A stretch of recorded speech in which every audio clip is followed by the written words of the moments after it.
Are you tired of the same old pro wrestling? Then check out the amazing action on Powerslam.tv, the biggest indie pro wrestling channel in the world. Get over 3,000 hours of the best pro wrestling events from over 100 of the biggest names in the industry from over 15 countries around the globe. Get your free trial today at Powerslam.tv.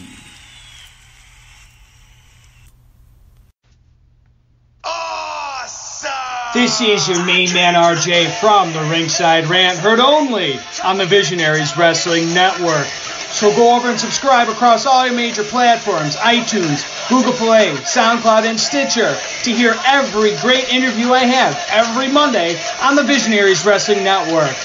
Go over and follow the show's page on Twitter @_Ringside Rant. Follow the network's page @BizWrestleNet. And, as always, embrace the vision.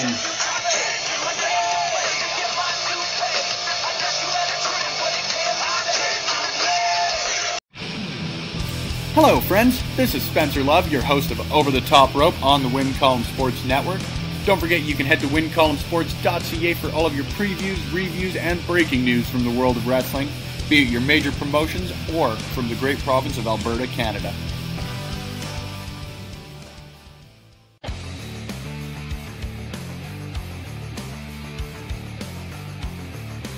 If you like podcasts and you are listening to on Backbreaker Media, then you should listen to me, Chris Parrish, and myself, Manoyan, and the Sounds of Struggle, because we are literally the most entertaining duo you'll ever come across in Western Canadian wrestling, baby. We talk about things like wrestling and other sports we like.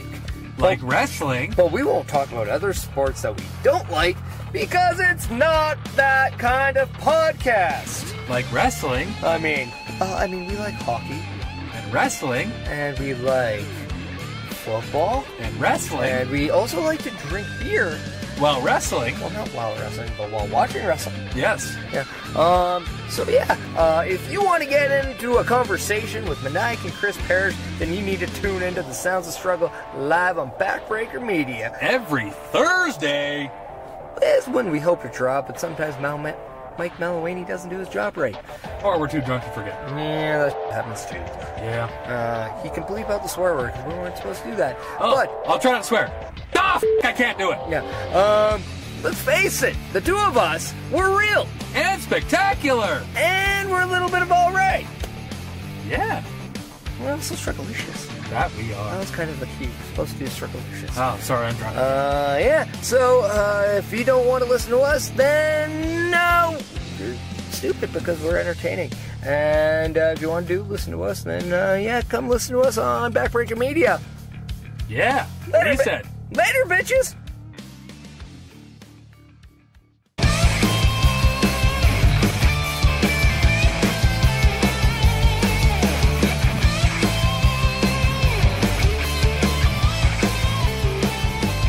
All right, folks, Mike the Ref here at the St. John's Cultural Center, and I'm joined by Andre C.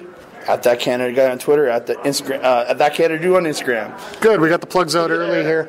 And they'll also be in the show notes, of course. And we just got out of RCW Fallout, another long show. I think the best split. What time is it right now? It's about 10:40? 10:40, 10:30. Yeah. So, started at 7:45-ish. What do we got here? Thanks to the Wrestling Mind Brian Hamilton, we got 9 matches tonight. There's the last match you don't have listed on there. So. Oh, no. Yeah, I know that one already. Yeah. Come on, so second favorite tag team in the world. Of course. But what did you think overall of the card? I had a really good time tonight. I thought top to bottom, nothing disappointed me tonight, which is awesome. Well, my highlight of the night is going to be part of that. I get 2 of them tonight. One of them you're going to see here. It's rather amazing as far as I'm concerned. Mine involves a match I did not expect to be as good as it was. Mine is a match I didn't see, but we'll get to that at the end here. Right off the bat, we had Sweet Daddy Soul come out against. Go ahead. He's got the body of a stranger. And he took on, I was told you have to give a special... So, formerly known as Keegan Brettel. With his beautiful, I gotta say, because she is, valet Jasmine's boyfriend. All right, well, I let you say that. I'm not going to here at this point. He was not happy about that. This match here, I found it took a little bit for the crowd to get into it, but once they did, it turned out okay. Yeah, I was down right from the start, man. I'm a huge Sweet Daddy Soul fan, but actually these two, the crowd wasn't super behind this to begin with, because I think Keegan or Jasmine's boyfriend's really been a heel throughout, and recently Sweet Daddy Soul's been the bad guy here. But we started the night with a heel match, but it quickly, except for the Irish portion of the crowd, it quickly turned into a very pro Sweet Daddy Soul crowd. Yeah, and he finished with the patented maniac leg lariat finish there. The sweet drop. Okay, we'll call it the sweet drop. But with the 1, 2, 3 and the victory for Sweet Daddy Soul there. Decent match to start off, but like I said, for a lot of people this was a heel match, and it took a little bit for people to get into it. Yeah.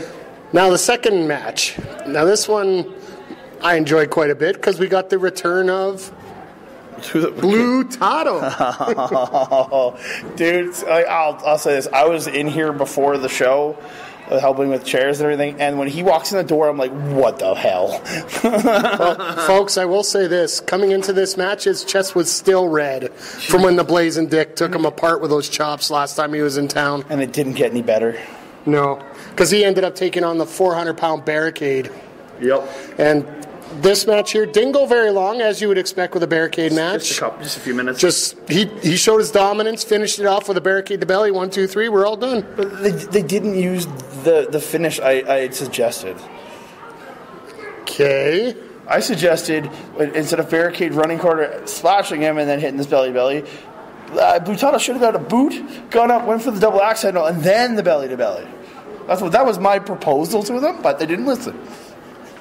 Well, let's just say, either way, this was a great victory for Barricade. Very much so. But not the last time we're going to see him tonight. No, not even. But right after that match, you had Blue Tato dead in the ring. And by the way, Blue Tato is now known as Ely. Let's just get that out of the way. He'll always be Blue Tato in this promotion. Hey, we started this. It will never end. Fair enough. But then you had the Dogs of War come out. Steven Styles and the returning Cujo with a kendo stick. And the dumbest mask I have ever seen. Legitimately the dumbest mask I've ever seen on Steven Styles' face. But thank God he was wearing a mask and nobody wants to see his actual face. I do vaguely remember what that mask looks like, and I'm not very impressed by it. But looks like kind of like a maniac mask. That's where I was going with that. But I'll leave my frustrations for a little later on here. I got a little bit of a shoot that I got to give right away here. No, I'm the other guy? Yeah, we'll get to that. But Steven Styles basically just said that this is what Thaddeus wanted. He didn't want this. What the hell was the point of this? I really don't know. I pretty much Steven Styles came out, snapped, started kicking the crap out of Jesse Ely with the kendo stick. Like, dude, the welts on him were crazy. And then Cujo splashed him. Like, that big... I call it a 747, but it's a little bigger than that. I have a new name for the Dogs of War. Me and Michael, our buddy Michael, came up with Michael Slade, yeah. Michael Slade. Shout out to him. And they are now known as Aces in 800. Nah, I'll go with that.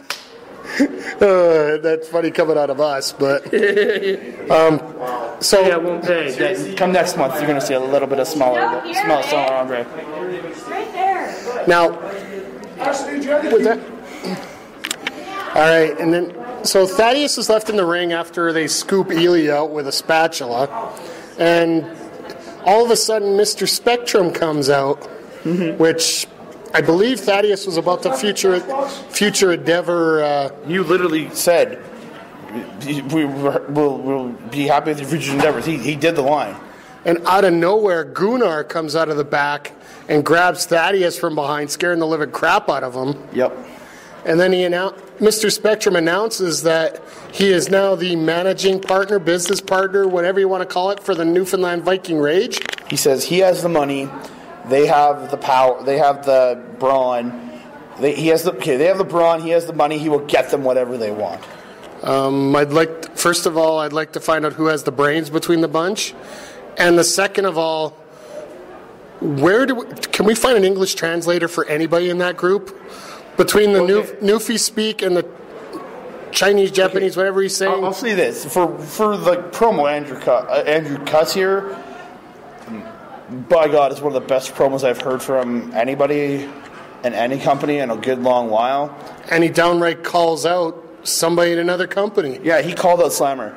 He says, you come here, because as people know, Slammer did come in and work the Bone Crusher Memorial Battle Royal last month, and Hawks and Slammer got a little bit of back and forth in there, and they've been having wars of words in other places, and like Hawks is fed up. He wants a one-on-one match with the Slammer. Well, you know what? We're gonna have to see what happens here. We got Christmas Slam coming up for PWA.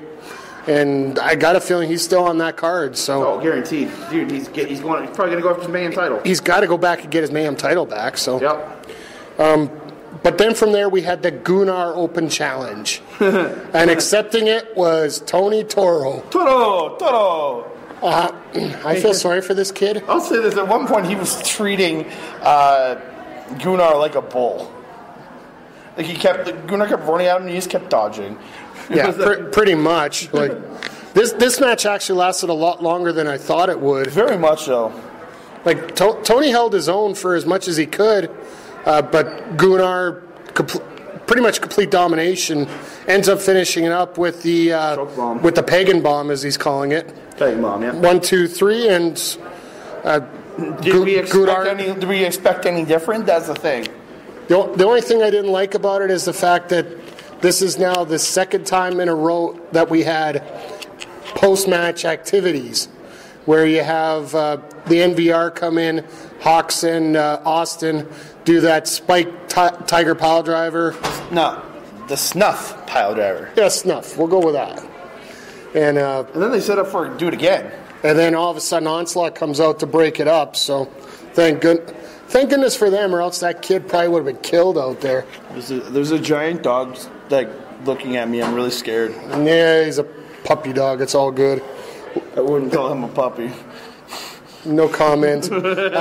Let's move on to our next match here. And originally this was scheduled to be a one-on-one match, but unfortunately Kaya Marsh came down ill. And okay, we'll get to it. Yeah. So Envy ends up officially being declared the winner by forfeit. No, she just made Kyle say it. There's no officiality to it. Actually, I went to the back during intermission. Really? Yeah. It's dumb. It's dumb, but it's politically the right way to do it. Then all of a sudden, Jasmine comes out with Jasmine's boyfriend. Yes, of course. And you had the interaction there where Jasmine says she wants a title match. Then all of a sudden we have the Here he is. I have to pee. Anybody will show up in this podcast, folks. If you didn't know, Mr. Parrish. Yes. All of a sudden we have the appearance of Angelica. The first time we've seen Angelica in Edmonton wrestling. 3 months. Well, actually 3 months ago that wasn't a match, was it? That was just coming into the ring to save. That was 3 months ago the last time we saw her. Last time we saw her. The match has been a hell of a lot longer ago. And the giant dog is back. I'm really scared. Well, you're bigger than I am, so he'll catch you first. So, crap. Not if I break your leg. But yeah, and first time we'd be seeing Angelica back, and first time making her RCW Edmonton debut, which is awesome. Absolutely. So this breaks. I really liked your cape thing. It was awesome. So it breaks down into a triple threat match for the RCW Women's Championship. Because originally it was supposed to be Angelica making her debut against Jasmine in a one-on-one match. That's what was scheduled for tonight, and then the championship match. But being that Kyle was in there, they might as well make it a three-way. Yeah. What did you think about this match? I really enjoyed it. This I've only seen Angelica work a couple times early when she just started out. I missed a bunch of her matches in MPW. And Jasmine I've only seen work, was it a month or two ago when she was in that three-way? Yeah, she was in a match in the 2 months ago, yeah. The handicap match. Yeah. But, man, they both really impressed me. And Envy, who I've seen work multiple times. Damn, she's good. Well, I will say this. Envy's super kick is the most lethal move in Alberta because nobody's kicked out of it. Just, literally, she ducked a clothesline from Angelica. Angelica turns around, bang, and, with how close they were, you don't expect her. So, she goes, inverting, kicks her in the face, and, almost like she was straight up. It was, almost straight up. It looked great. Yeah, well, it knocked her the hell out. And Envy ends up retaining her RCW Women's Championship. Yep. The one thing, there was this spot in this match, though, which was pretty funny, was Jasmine went to go make a dive, and she didn't kill through. She kind of just landed there. You didn't see the other side of it. No. What happened is she ended up doing the Zelina Vega stop and ends up shooting the bird at both her competitors. Okay. We thought she messed up a dive. No, she actually did the Zelina Vega stop. Oh, the tranquilo pose. The tranquilo pose with but throwing out the bird at the other two competitors. So you tranquilo pose. Exactly. Okay, I get it. All right, and from there, all right, Andre, you're going to have to help me stay composed on this one because we had the introduction of the newest member of the RCW roster, Sydney Steele. Sydney Day. Fair enough. He comes out and talks about how he wants to... Go ahead, you explain this. He essentially took a shot at you. Comes out, says something about, how you were forcing him to make him stand around and smile for the last few months and be happy and be that happy, smiley character he was, and he's pissed off about it. So he says he left, came here, signed with RCW, signed with Dirty Inc. to create Sydney Inc., by the way. And, yeah, I found this weird. He could have, to me, didn't need all that preamble shit. Just come out and say, I've been somewhere else, and I've decided, you don't have to take the shots he did. Simple as that. All right. Talking about Sydney, buddy. I'm going to take a second here, and I'm going to try and phrase this the best way I can. Okay. Unlike Mr. Steele, I will be a professional here on this podcast. Awesome. Not like what he was in the ring there. I have my personal thoughts in regards to this whole situation. I have some comments about the whole thing. However, I am still the Monster Pro Wrestling General Manager for another 26 days. Sorry, there's 30 days in November, 25 days. In 26 days, I will make a statement on this, and it'll be something that Sydney Steele will not forget. Awesome. Simply put. After I'm done, you know what? I feel like I'm responsible towards MPW right now, and while after all my liability is done with MPW, and I'm solely a member of Backbreaker Media, I will make my comments towards Sydney Steele at that time. That seems right to me. All right, let's get... I can say what I want. You can say whatever you want. To me, I thought it just wasn't right. It's just unprofessional to me, and just kind of shitty. It's just plain a shitty thing to do, taking that shot. But then he goes on to say he has signed with Dirty Inc. because he is the most sought-after, busiest pro wrestler in the business, I guess, in Alberta, and decided to come over here because next year RCW is doubling their dates, so I guess it's going to get even busier. They signed with Dirty as part of Dirty Inc. and as we just now dub it, Sydney Inc. and then goes off on Zach Mercury, a man who he actually turned on in Calgary. Yeah, and he wanted to take that title tonight, the British Commonwealth title, and Mercury comes out and says, "No, you haven't earned a damn thing." No, which is true. All he did was turn on his partner, and technically lose. True. Now, this match here, he actually earned his spot because he ended up winning. Yep. Let's not even kid ourselves. There might have been a little bit of shenanigans there with Mr. Spectrum. Huge shenanigan at the end. Yeah, that's two major shenanigans at the end. Yeah, well, that doesn't surprise me at all when it comes to these. Yeah, but Sidney Steele, by hook or by crook, got the victory, and now he's in line to get a British Commonwealth title shot. Yeah. I'm going to throw one piece of information here out of nowhere. Alberto Beneficio, as you've named me. I'd like to throw out one little thing to think about when you see this match and what you saw this segment is that, sure, what Sidney Steele may have said could have been taken out of line. Was he wrong? And that's why I have my comments in 26 days. But I like for that. I've said in the past, I'm not a fan of Zach Mercury. I enjoyed this match. Yeah, it was one of Zach's better matches as far as I was concerned. Sidney was so good in this match. I enjoyed the heck out of it. Again, not the highlight, but like I really, really enjoyed this match. Good show.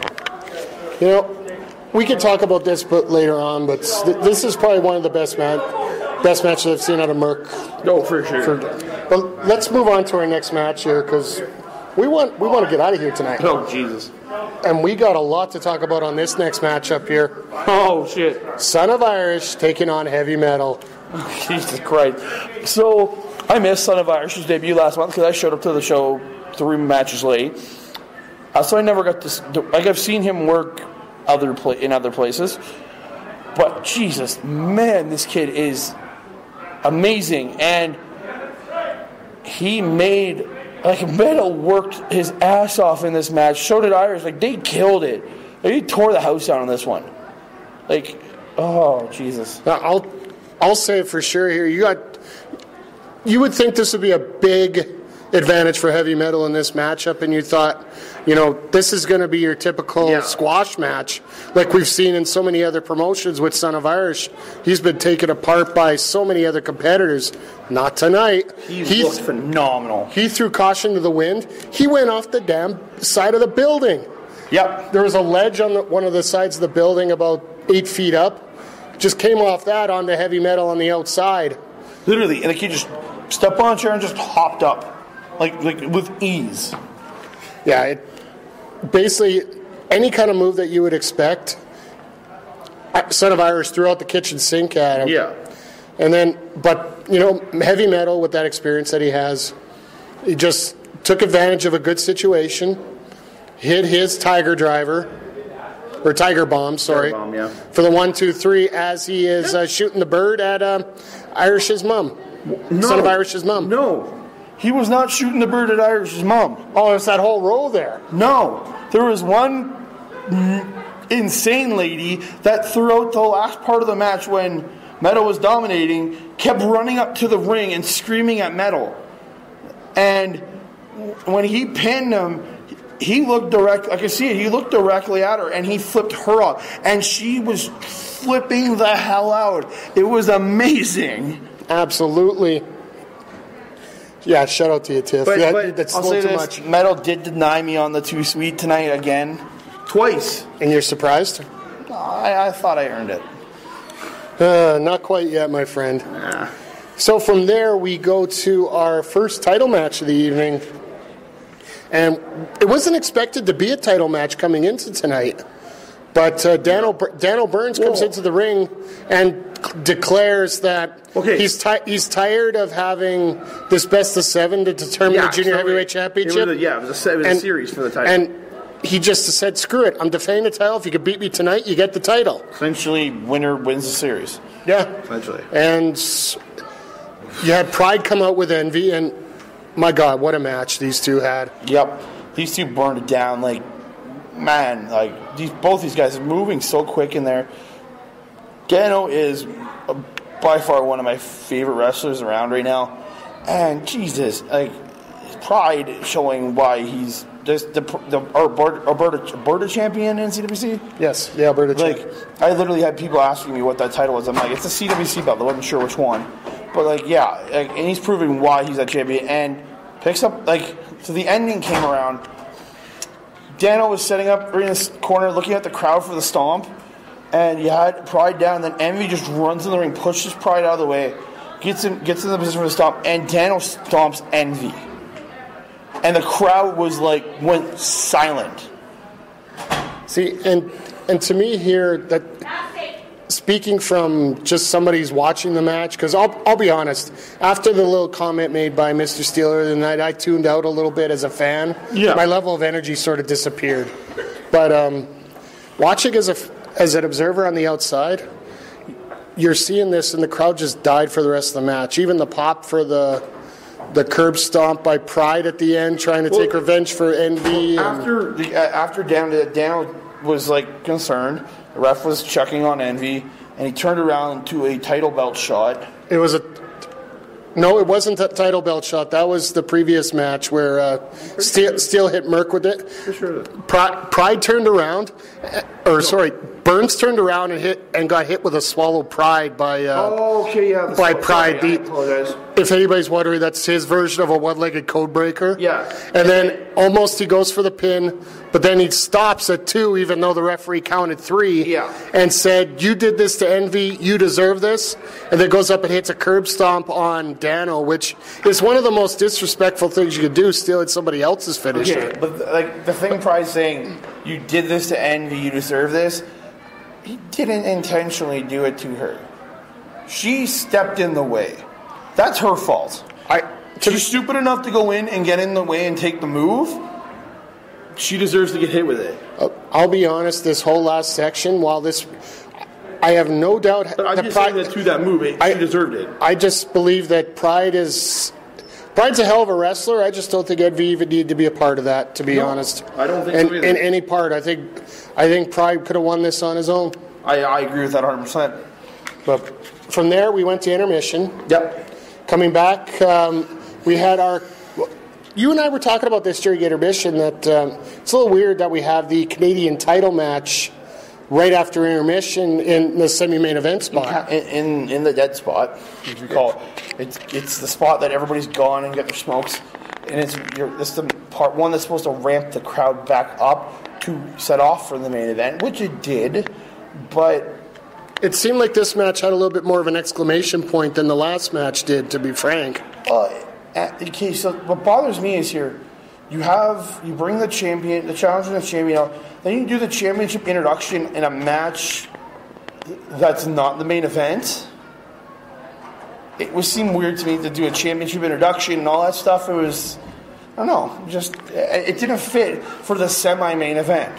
I get it when you watch a takeover and they do it multiple times because they know they have multiple title matches in a row, but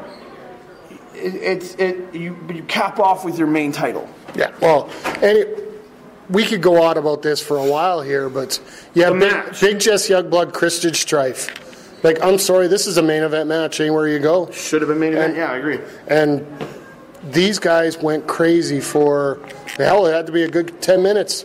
And so, I got a big comment here. Before the match started, Jesse took off his jest, and as his vest is called now, the jest, and told Michael, our buddy, that he could wear it.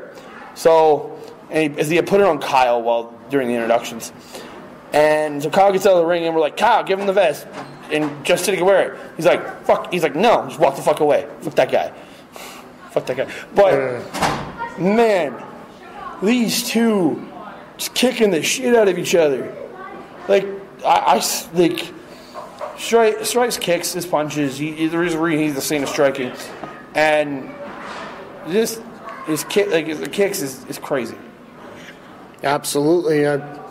You know what? To me, this is probably two of the best workers in the company, hands down. Yeah. In a title match that, in the end, you had Strife getting the victory, but you had Big Jess come out, you had Heavy Metal come out after the match, causing a bit of they were going to do a belt shot on the champion. Yep. But then all of a sudden, out of nowhere, Barricade comes out. This is Barricade, baby. Comes out, makes the save, and so it looks like we might be setting up for Top Talent versus Barricade and Strife coming out. Yeah, Top Talent versus Strifecade. It's going to be different. It's going to be interesting. I'll say that. But then from there, you go to the official main event of the evening for the Tag Team Championships.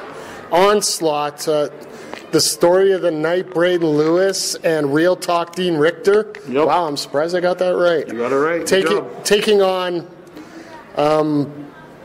Millennial Rebels 2.0, can I call that? We're starting to get a fill up of ringside, folks. Mr. Spectrum, Gunnar at ringside for Vince Austin and Andrew Hawks. Spectrum's Newfoundland Viking Ridge, yes. By God, this was a Slabanaka.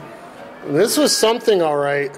It was, you had Lewis getting attacked constantly throughout the match. I'd call it bowling shoe ugly. Yeah, that's the best way to put it. I would love to see what happens when these guys go 2-on-2. Yeah. And this seems to be a problem we see in Alberta wrestling a lot lately, where we have the entire faction at ringside causing mayhem, and once again the numbers game picks up on Onslaught, and you had the Viking Rage. I believe it was Gunnar attacked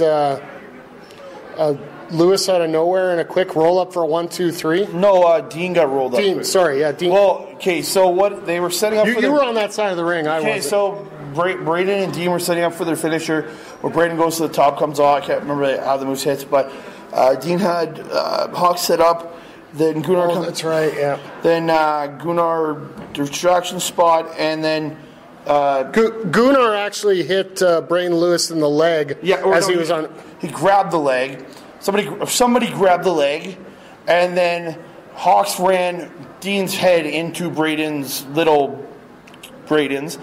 and Braden ended up tumbling to the ground after the shot, and Hawks rolled up Dean Richter with a handful of tights for the 1-2-3. Yeah.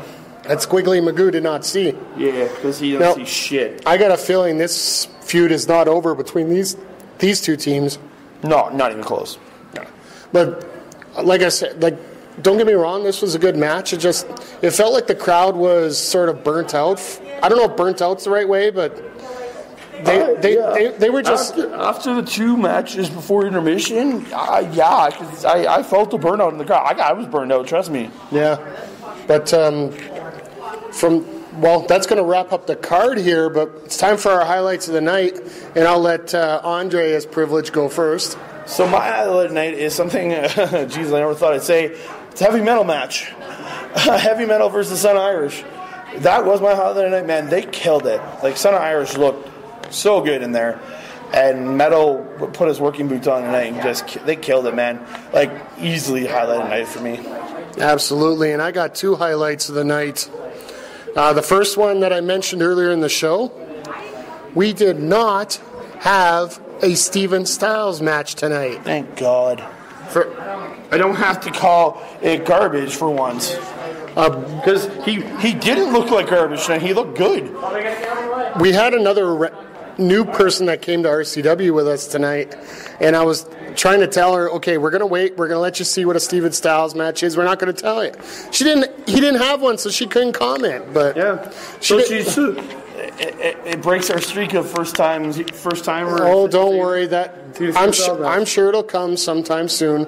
Maybe in a few months when shows are actually isolated on the.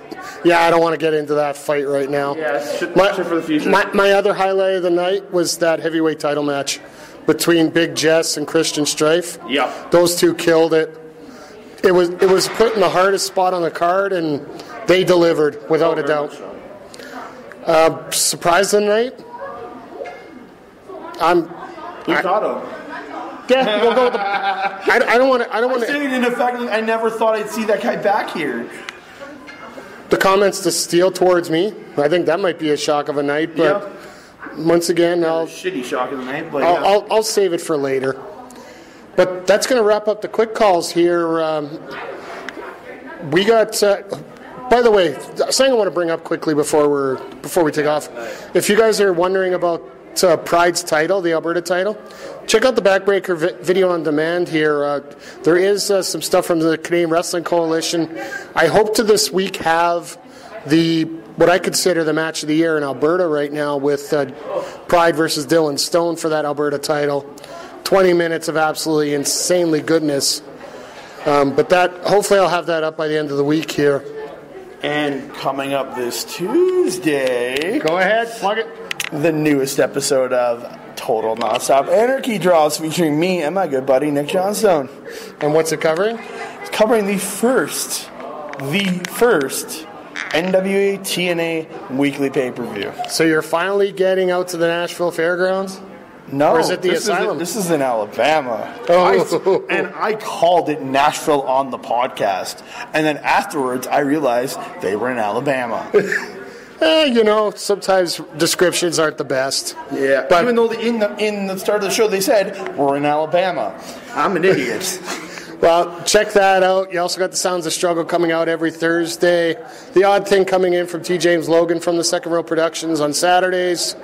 And our next quick calls, we're actually going to have another split quick calls, as Andre is going to be in Edmonton with Christmas Slam featuring Sheik Akbar Shabazz versus Frankie Kazarian. Hopefully it's the return of Ryan and Amanda. Well, we'll see. Ryan's a professional boxer now. He's got to, be careful. Hey, I've got their tickets sitting in my car.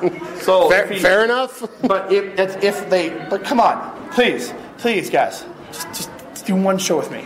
All right. Well, I'm going to be out in Red Deer covering the Kingdom Come 2018 show with the Canadian Wrestling Coalition, with our main event being Johnny Kickass taking on Jude Dawkins with the CWC Championship on the line, plus four other huge matches. Go Johnny Kickass. You suck. Anything you want to wrap up the show with? Nah, ladies, I thank you all for listening. Again, I said on the top, at that Canada guy on Twitter, at that Canada dude on Instagram. Please hit me up. Anything about the network, anything. I'm always happy to hear about it. If you love our quick calls or my Total Nonstop Anarchy show, please let me know. If you hate it, let me know. I'm good with that too. And please support indie wrestling wherever you are, and support podcasting wherever you are. All right. Everything of mine's in the description, so I'm not going to bother boring you. At Mike the Ref. All right, fine. Anyway, folks, just remember, if you're going to make a good call, make a quick call. And this has been Quick Calls covering RCW Fallout from the St. John's Cultural Center in Edmonton here on Backbreaker Media.